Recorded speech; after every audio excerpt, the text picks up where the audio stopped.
शांति। 10 अक्टूबर 2024। बाबा के महावाक्य। मीठे बच्चे, उठते बैठते बुद्धि में ज्ञान उछलता रहे तो अपार खुशी में रहेंगे। प्रश्न: तुम बच्चों को किसके संग से बहुत बहुत संभाल करनी है? उत्तर: जिनकी बुद्धि में बाप की याद नहीं ठहरती, बुद्धि इधर उधर भटकती रहती है, उनके संग से तुम्हें संभाल करनी है। उनके अंग से अंग भी नहीं लगना चाहिए, क्योंकि याद में न रहने वाले वायुमंडल को खराब करते हैं। प्रश्न: मनुष्यों को पश्चाताप कब होगा? उत्तर: जब उन्हें पता पड़ेगा कि इन्हें पढ़ाने वाला स्वयं भगवान है, उनका मोह फीका पड़ जाएगा और पश्चाताप करेंगे कि हमने गफलत की, पढ़ाई नहीं पढ़ी। ओम शांति। अब रूहानी यात्रा को तो बच्चे अच्छी तरह से समझते हैं। कोई भी हठयोग की यात्रा होती नहीं। यह है याद। याद के लिए कोई भी तकलीफ की बात नहीं है। बाप को याद करना, इसमें कोई तकलीफ नहीं है। यह क्लास है, इसलिए सिर्फ कायदे से बैठना होता है। तुम बाप के बच्चे बने हो, बच्चों की पालना हो रही है। कौन सी पालना? अविनाशी ज्ञान रत्नों का खजाना मिल रहा है। बाप को याद करने में कोई तकलीफ नहीं है। सिर्फ माया बुद्धि का योग तोड़ देती है। बाकी बैठो भल कैसे भी, उनसे कोई याद का तल्लुक नहीं। बहुत बच्चे हठ योग से 3-4 घंटे बैठते हैं, सारी रात भी बैठ जाते हैं। आगे तुम्हारी तो थी बच्ची, वह बात और थी। वहाँ तुमको धंधा धोरी तो था नहीं, इसलिए यह सिखाया जाता था। अब बाप कहते हैं तुम गृहस्थ व्यवहार में रहो, धंधा धोरी भी भल करो। कुछ भी कामकाज करते बाप को याद करना है। ऐसे भी नहीं कि अभी निरंतर तुम याद कर सकते हो। नहीं, इस अवस्था में टाइम लगता है। अभी निरंतर याद ठहर जाए, फिर तो कर्मातीत अवस्था हो जाए। बाप समझाते हैं, बच्चे ड्रामा के प्लान अनुसार अब बाकी थोड़ा समय है। सारा हिसाब भी बुद्धि में रहता है। कहते हैं क्राइस्ट से 3000 वर्ष पहले भारत ही था, उनको स्वर्ग कहा जाता था। अभी उन्हों के 2000 वर्ष पूरे होते हैं, 5000 वर्ष का हिसाब हो जाता है। देखा जाता है तुम्हारा नाम सारा विलायत से ही निकलेगा, क्योंकि उन्हों की बुद्धि फिर भी भारतवासियों से तीखी है। भारत से पीस भी वह मांगते हैं। भारतवासियों ने ही लाखों वर्ष कहकर और सर्वव्यापी का ज्ञान देकर बुद्धि बिगाड़ दी है। तमो प्रधान बन गए हैं। वह इतने तमो प्रधान नहीं बने हैं। उन्हों की बुद्धि तो बड़ी तीखी है। उन्हों का जब आवाज निकलेगा तब भारतवासी जागेंगे, क्योंकि भारतवासी एकदम घोर नींद में सोए हुए हैं। वह थोड़े सोए हुए हैं। उन्हों से आवाज अच्छा निकलेगा। विलायत से आए भी थे कि हमको कोई बतावे पीस कैसे हो सकती है, क्योंकि बाप भी भारत में ही आते हैं। यह बातें तो तुम बच्चे ही बता सकते हो। दुनिया में फिर से वह पीस कब और कैसे होगी, तुम बच्चे तो जानते हो। बरोबर पैराडाइज अथवा हेवन था। नई दुनिया में भारत पैराडाइज था। यह और कोई भी नहीं जानते हैं। मनुष्यों की बुद्धि में यह बात ही बैठ गई है कि ईश्वर सर्वव्यापी है और कल्प की आयु लाखों वर्ष कह दी है। सबसे जास्ती पत्थर बुद्धि यह भारतवासी ही बने हैं। यह गीता शास्त्र आदि सब हैं भक्ति मार्ग के, फिर भी यह सब ऐसे ही बनेंगे। भल ड्रामा को जानते हैं, फिर भी बाप तो पुरुषार्थ कराते हैं। तुम बच्चे जानते हो विनाश तो जरूर होगा। बाप आए ही हैं नई दुनिया की स्थापना करने। यह तो खुशी की बात है ना। जब कोई बड़ा इम्तिहान पास करते हैं तो अंदर में खुशी होती है ना। हम यह सब पास कर यह देवता जाकर बनेंगे। सारा पढ़ाई पर मदार है। तुम बच्चे जानते हो, बरोबर बाप हमको पढ़ाकर यह बनाते हैं, बरोबर पैराडाइज हेवन था। मनुष्य तो बेचारे बिल्कुल ही मूंझे हुए हैं। बेहद के बाप पास जो ज्ञान है वह तुम बच्चों को दे रहे हैं। बाप की तुम महिमा करते हो। बाबा नॉलेजफुल है, फिर ब्लिसफुल भी है, खजाना भी उनके पास फुल है। तुमको इतना साहूकार कौन बनाता है? यहाँ तुम क्यों आए हो? वर्षा पाने। अगर कोई की तंदुरुस्ती अच्छी है परंतु धन नहीं है तो धन बिगर क्या होगा? वैकुंठ में तो तुम्हारे पास धन रहता है। यहाँ जो साहूकार हैं उनको नशा रहता है। हमारे पास इतना धन है, यह कारखाने आदि हैं। शरीर छोड़ा खलास। तुम तो जानते हो, हमको बाबा 21 जन्मों के लिए इतना खजाना दे देते हैं। बाप खुद तो खजाने का मालिक नहीं बनते हैं, तुम बच्चों को मालिक बनाते हैं, यह भी तुम जानते हो। विश्व में शांति तो सिवाय गॉडफादर के कोई स्थापन कर न सके। सबसे फर्स्ट क्लास चित्र है यह त्रिमूर्ति गोले का। इस चक्कर में ही सारा ज्ञान भरा हुआ है। तुम्हारी ऐसी कोई वंडरफुल चीज होगी तब वह समझेंगे इसमें जरूर कोई ऐसा राज है। बच्चे कोई छोटे छोटे खिलौने बनाते हैं, वह बाबा को पसंद नहीं आते। बाबा तो कहते बड़े चित्र लगाओ जो दूर से कोई पढ़कर समझ सके। मनुष्य अटेंशन बड़ी चीज पर देंगे। इसमें क्लियर दिखाया हुआ है, उस तरफ है कलयुग, इस तरफ है सतयुग। बड़े बड़े चित्र होंगे तो मनुष्यों का अटेंशन खींचेगा। टूरिस्ट भी देखेंगे, समझेंगे भी वह अच्छी तरह से। यह भी जानते हैं क्राइस्ट से 3000 वर्ष पहले स्वर्ग था। बाहर तो ऐसे नहीं जानते। 5000 वर्ष का हिसाब तुम क्लियर समझाते हो, तो यह इतना बड़ा बनाना चाहिए जो दूर से देख सके और अक्षर भी पढ़े, जिससे समझे कि दुनिया की अंत तो बरोबर है। बॉम्ब्स तो तैयार होते रहते हैं, नेचुरल कैलामिटीज भी होगी। तुम विनाश का नाम सुनते हो तो अंदर में खुशी बहुत होनी चाहिए, परंतु ज्ञान ही नहीं होगा तो खुशी भी हो ना सके। बाप कहते हैं देह सहित सब कुछ छोड़ अपने को आत्मा समझो। अपनी आत्मा का योग मुझ बाप के साथ लगाओ। यह है मेहनत की बात। पावन बनकर ही पावन दुनिया में आना है। तुम समझते हो हम ही बादशाही लेते हैं फिर गवाते हैं, यह तो बहुत सहज है। उठते बैठते चलते अंदर में टपकना चाहिए। जैसे बाबा के पास ज्ञान है ना, बाप आए ही हैं पढ़ाकर देवता बनाने, तो इतनी अताह खुशी बच्चों को रहनी चाहिए ना। अपने से पूछो, इतनी अताह खुशी है? बाप को इतना याद करते हैं। चक्कर की भी सारी नॉलेज बुद्धि में है, तो इतनी खुशी रहनी चाहिए। बाप कहते हैं मुझे याद करो और बिल्कुल खुशी में रहो। तुमको पढ़ाने वाला देखो कौन है।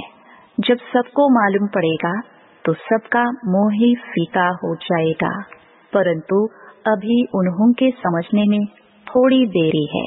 अभी देवता धर्म के इतने मेंबर्स तो बने नहीं हैं, सारी राजाई स्थापन हुई नहीं है।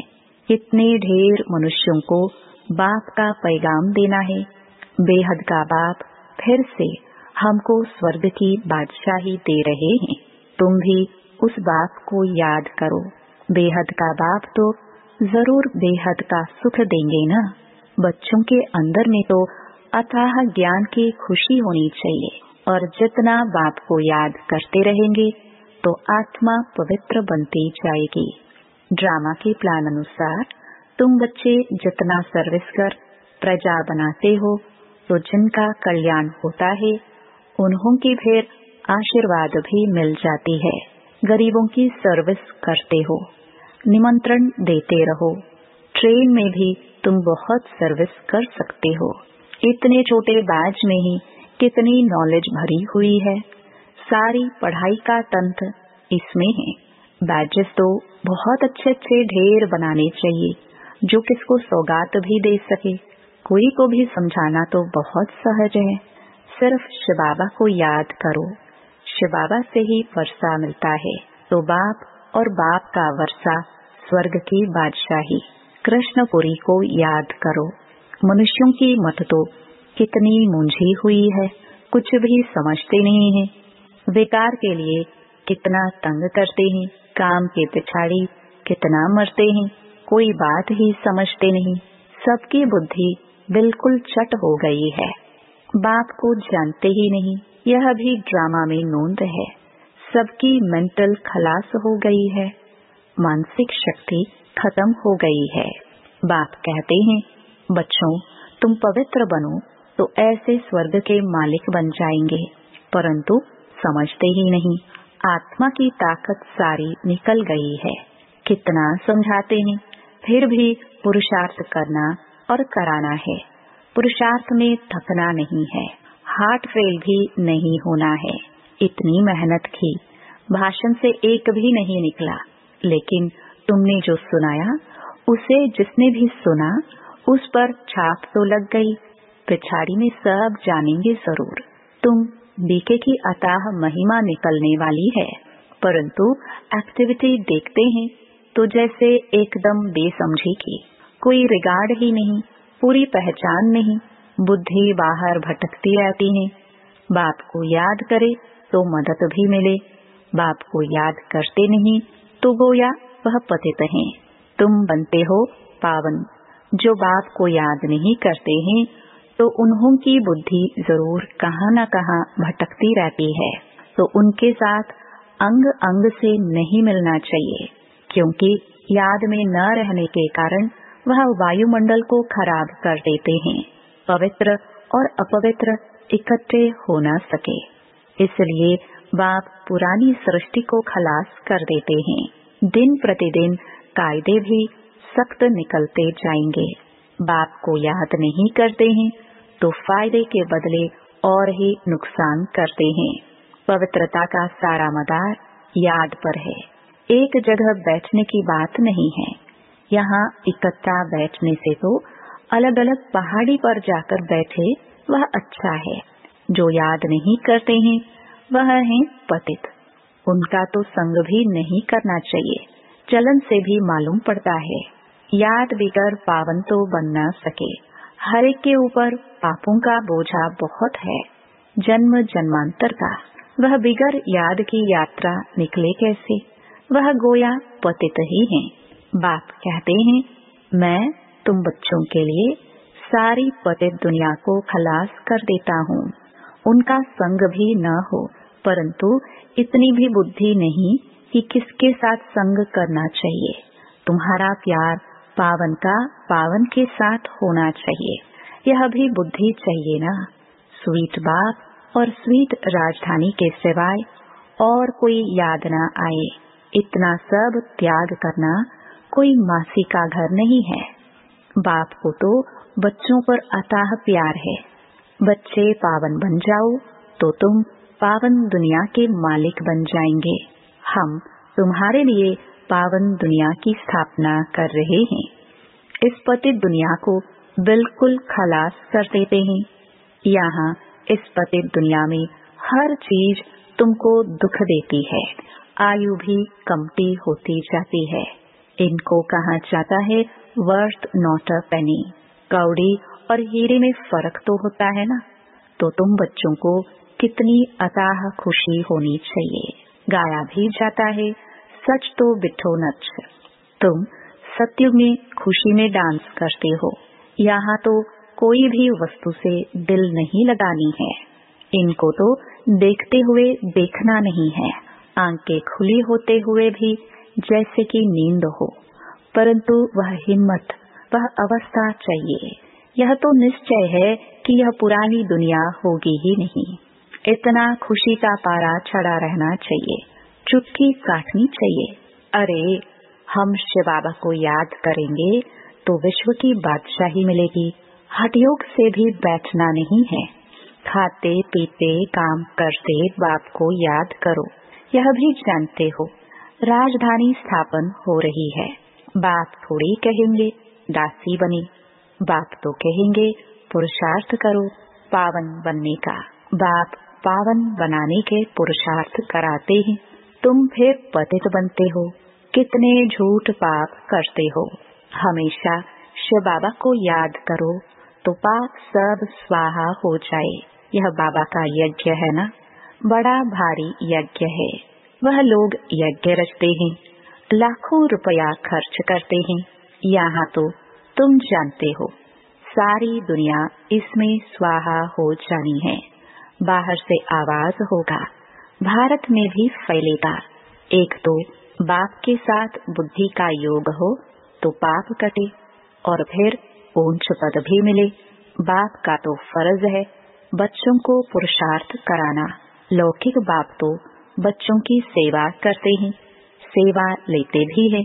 यह बाप तो कहते हैं मैं तुम बच्चों को 21 जन्मों का वर्षा देता हूँ। तो ऐसे बाप को याद जरूर करना है जिससे पाप कट जाए।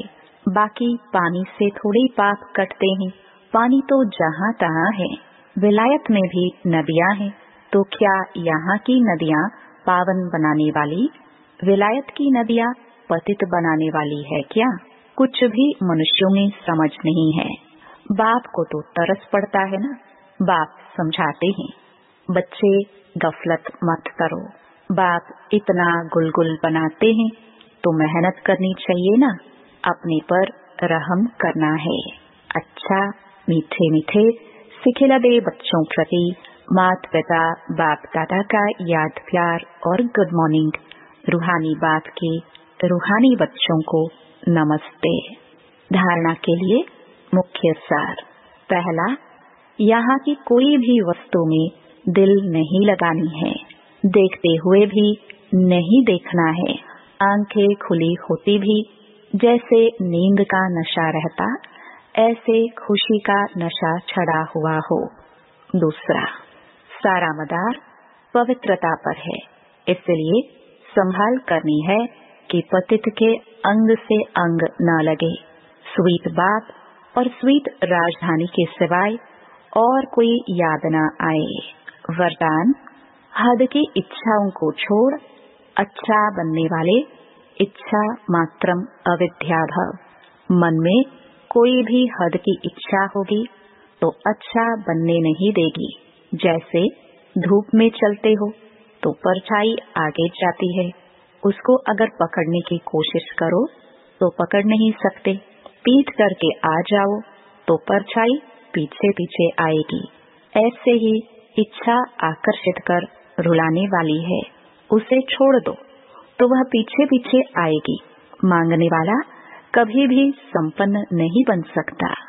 कोई भी हद की इच्छाओं के पीछे भागना ऐसे है जैसे मृग तृष्णा। इससे सदा बचकर रहो तो इच्छा मात्रम अविद्या बन जाएंगे। स्लोगन, अपने श्रेष्ठ कर्म व श्रेष्ठ चलन द्वारा दुआएं जमा कर लो तो पहाड़ जैसी बात भी रुई के समान अनुभव होगी। ओम शांति।